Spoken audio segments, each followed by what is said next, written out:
Saat kita jatuh, kita jadi tahu mana yang teman dan mana yang sahabat.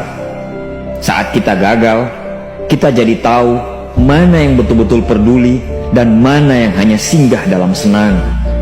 Saat kita tidak punya apa-apa, kita jadi bijak mengenal mana yang tulus dan mana yang bulus.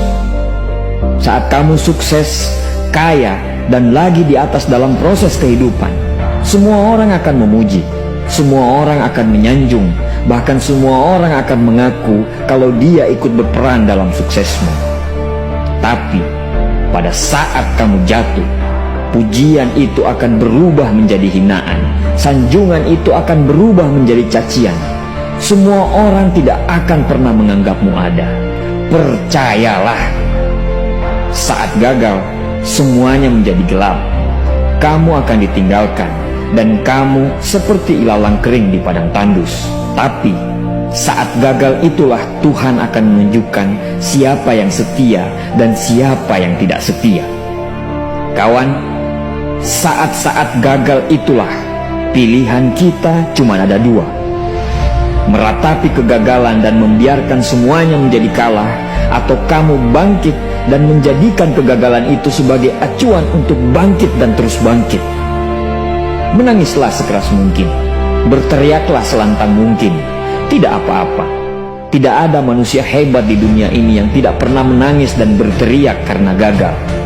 Menangis dan berteriak saat gagal bukan karena kita lemah. Kita hanya manusia biasa. Kita bukan malaikat. Tumpahkan semua kesedihanmu dalam setiap doa-doamu.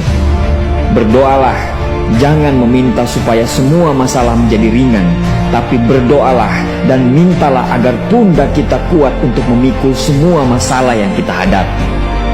Ketahuilah, Tuhan menciptakan masalah selalu beserta solusinya. Tapi setelah itu, kamu harus bangkit. Kamu harus jauh lebih hebat daripada sebelumnya. Kegagalan adalah guru terbaik yang akan mengajarkan kita untuk bangkit kembali dan mengetahui hal mana yang perlu kita hindari di kemudian hari. Ketahuilah, anak panah akan melesat jauh ke depan jika sebelumnya ditarik jauh ke belakang.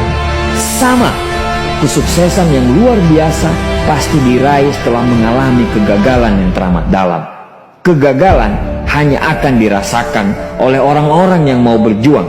Kegagalan tidak akan terjadi kepada orang-orang pemalas yang mengabdikan hidupnya hanya untuk menjadi benalu kehidupan. Bangkitlah, tapi ingat, saat kamu berjuang lagi, berjuanglah bersama orang-orang yang mau sama-sama berjuang, bukan dengan orang-orang yang hanya mau diperjuangkan. Saatnya merubah hinaan menjadi pujian. Saatnya merubah cacian menjadi tepuk tangan. Saatnya mengembalikan apa yang sudah hilang. Insya Allah, kamu, kita pasti bisa. Pada saat sukses itu datang, datangi semua orang-orang yang menghinamu pada saat gagal. Datangi semua orang yang meninggalkanmu pada saat terpuruk. Katakan pada mereka, terima kasih kawan, karena dulu sudah menghinaku. Setelah itu, pergilah dan doakan mereka, karena sesungguhnya nikmat terbesar dalam hidup adalah ketika kita ikhlas mendoakan orang yang membenci